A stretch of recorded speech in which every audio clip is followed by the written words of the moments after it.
Hello! Eu sunt Cristina, iar aici este o casă cu acvarii. Astăzi vrem să vă arătăm camerele noastre cu acvarii și să facem un fel de turul casei, dacă vreți. Răzvan ne așteaptă înăuntru, așa că haideți să intrăm.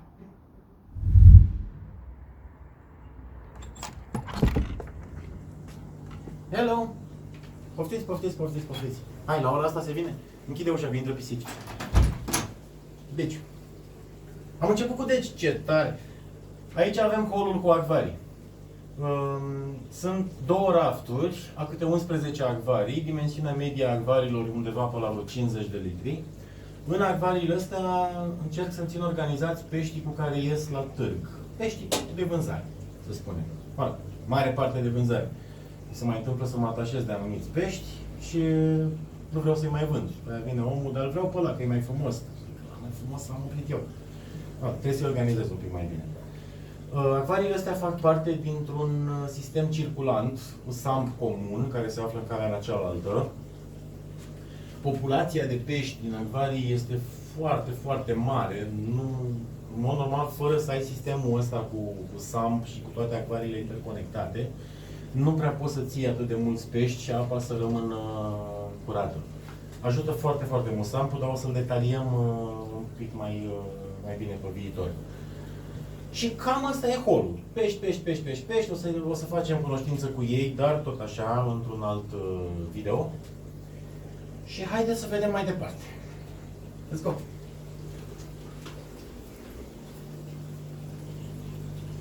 Hai! Ăsta este livingul cu acvarii, sau livingul exotic, sau camera de mijloc. Nu mi-am hotărât cu ce nume să punem la cameră, dar mai lucrăm la asta. Încă o cameră cu acvarii. Aici sunt acvariile mari, în principiu, bazinele cu volumele cele mai generoase. Ăsta fiind de top, de un acvariu de 1000 de litri, aproape. Un bazin de 600, un bazin de 800 și după care bazine cât de cât mai mici. Scopul camerei ăsteia este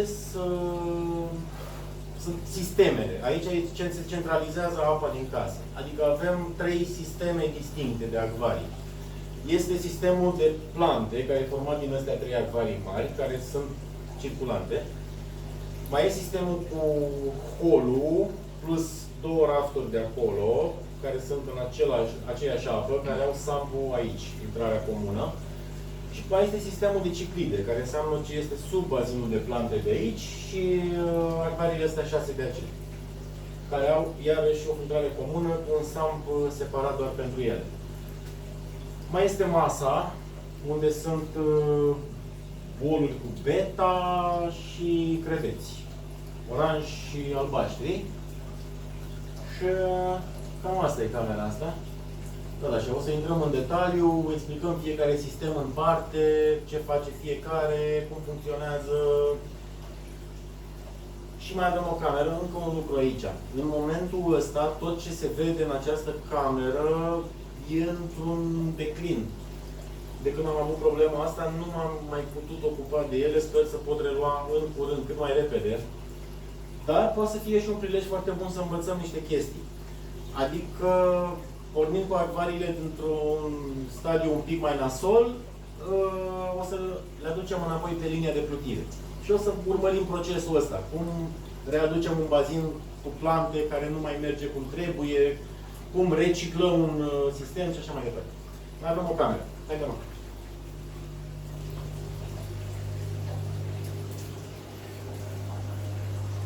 Poftiți!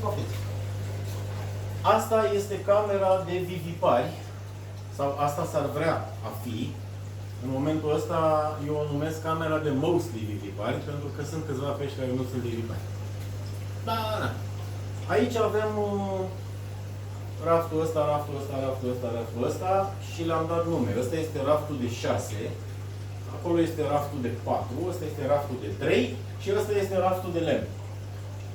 Because why not?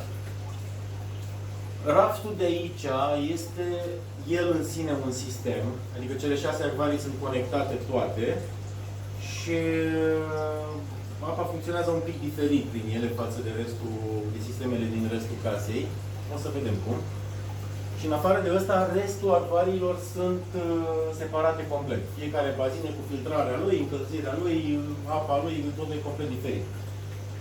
Am crezut inițial că e mai bine așa, între timp, după un an de zile de funcționare, simt nevoia de sistem și aici. Și cred că o să fie un proiect foarte interesant să transformăm și camera asta într-un sistem de acvarii. Și o să discutăm atunci ce beneficii, de ce am ajuns la concluzia că e mai bine să fie sistem. O să vedem atunci. Încerc, momentan, iarăși, nu-i organizare, o să o facem. Mă gândesc că și chestia asta cu YouTube o să mă motiveze foarte mult, că să uită lumea la mine, nu mai pot așa să... Trebuie să îmi ard un pic mai organizat. Aici ar trebui să fie raft de gupi. Aici ar trebui să fie raft de moli și sifo, împărțiți pe soiuri, fiecare bazin cu un singur soi de pești. Acolo ar trebui să fie raft de angleri, aici ar trebui să fie raft de pui. În momentul ăsta s-a haotizat treaba mai cât de cât, așa cum îmi doresc eu. Dar avem treabă. Da, e bine. Și cam asta e casa. Mai sunt încă vreo 10 camere, dar eu zic să ne oprim aici. Pentru că nu vreau să vă copleșesc cu... Nu, glumesc, asta e casa. Ok. Și... Nu știu ce să mai zic. Orice altceva e detaliu și vreau să intru în detaliu pentru fiecare videoclip în parte. Cred că merită un pic mai multă atenție fiecare chestie de asta de aici. Că sunt multe, nici eu nu le știu pe din afară, mă copleșesc un pic și pe mine. O luăm pe rând, cam asta e ideea. Bun, cam asta a fost. Sper că v-a plăcut turul casei. Dacă v-a plăcut, dați un like și un subsemnatul, subscribe. Și ne vedem în următorul. Bye!